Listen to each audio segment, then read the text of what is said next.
I'm standing in a house that's about to change my life and yours forever. We're on the cusp of a revolution, one that'll make you wonder how you ever lived without it. Imagine waking up to a home that's already anticipating your every move. It's a bit unsettling, but also kind of exciting. As I walk through this smart home, I notice something that's becoming increasingly common: home robots. They're not just gimmicks, but actual tools that are transforming the way we live. I've seen them vacuum our floors, cook our meals, and even keep an eye on our kids. It's like having a personal assistant, but without the attitude. And the best part? They're getting smarter by the day. With advancements in robotics and automation, these home robots can now learn our habits and adapt to our needs. It's like having a butler, but without the fancy suit. But what's really interesting is how they're changing the way we interact with our homes. I remember when I first got my smart thermostat, it was like having a new member of the family. I could control it from my phone, and it would learn my schedule to optimize the temperature. It was a small change, but it made a big difference. Now, with home robots, we're seeing a whole new level of automation. But here's the thing: it's not just about convenience. It's about creating a better quality of life. For example, imagine having a robot that can help you with household chores, freeing up time for more important things, like spending time with loved ones. It's a pretty compelling idea, isn't it? As I explore this smart home, I start to notice the little things that make a big difference. Like how the lights adjust to the time of day, or how the coffee maker starts brewing my favorite coffee at just the right moment. It's like having a personal concierge, but without the hefty price tag. And it's not just about the tech, it's about the experience. I mean, think about it. We've all been to a hotel where everything is tailored to our needs, and it feels amazing.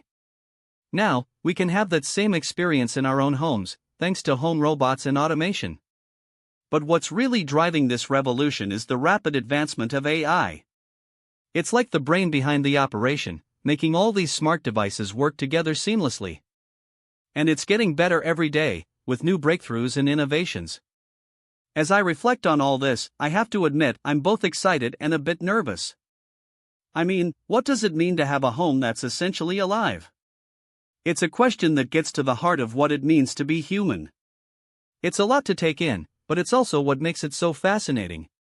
Now, let's take a step back and look at the bigger picture. We're not just talking about home robots, we're talking about a fundamental shift in how we live. It's like the difference between driving a car and riding a bike. Both get you where you want to go, but one is definitely more enjoyable. And that's what home robots and automation are all about: making our lives more enjoyable. By taking care of the mundane tasks, they free us up to focus on what really matters. It's like having a team of invisible helpers, working behind the scenes to make our lives easier. But as we welcome these robots into our homes, we have to ask ourselves, what's the ultimate goal? Is it just about convenience, or is it about something more? Is it about creating a better world, or just a better life for ourselves? It's a question that gets to the heart of what it means to be human.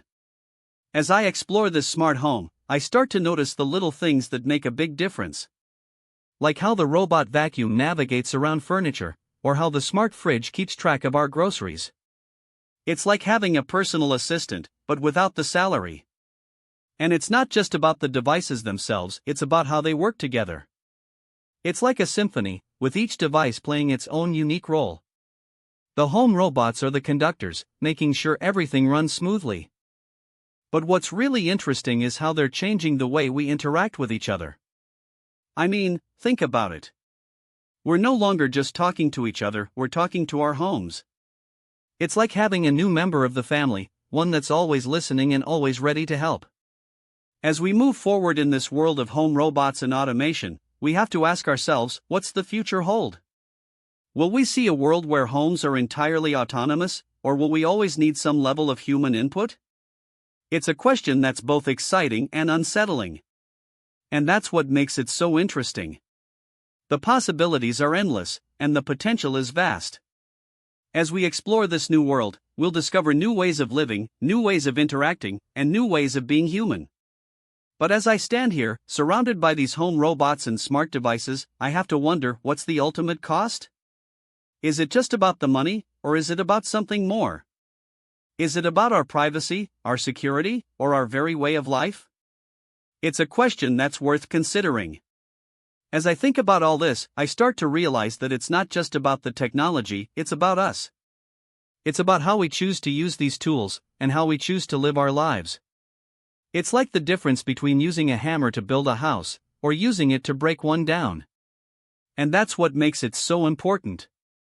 We're not just talking about home robots, we're talking about our values, our priorities, and our vision for the future. It's like the difference between driving a car and riding a bike, both get you where you want to go, but one is definitely more enjoyable. Now, as we look to the future, we have to ask ourselves, what do we want? Do we want a world where homes are smart, but people are not? Or do we want a world where technology enhances our humanity, rather than replacing it? It's a question that's worth thinking about. As I reflect on all this, I'm reminded of a quote: "The future is not something we enter, but something we create." It's a powerful idea, one that gets to the heart of what it means to be human. And as we create this future, we have to ask ourselves, what kind of world do we want to create? But as we explore this world of home robots and automation, we have to stay curious. We have to keep asking questions, seeking answers, and pushing the boundaries of what's possible. It's like the difference between reading a book and writing one, both are enjoyable, but one is definitely more creative. And that's what makes it so exciting. The future is not just something we enter, it's something we create. And as we create it, we have to ask ourselves, what's the ultimate goal? Is it just about making our lives easier, or is it about something more? It's a question that's worth considering. As I stand here, surrounded by these home robots and smart devices, I'm reminded of a simple truth: the future is not just about technology, but about us. It's about how we choose to use these tools, and how we choose to live our lives. And as we look to the future, we have to ask ourselves, what kind of world do we want to create? So, as we move forward in this world of home robots and automation, I want to leave you with a question: what does it mean to be human in a world where technology is increasingly intelligent? It's a question that's worth thinking about, and one that I'd love to hear your thoughts on. If you're as curious as I am about the future of home robots and automation, be sure to subscribe for more content that explores the intersection of technology and humanity.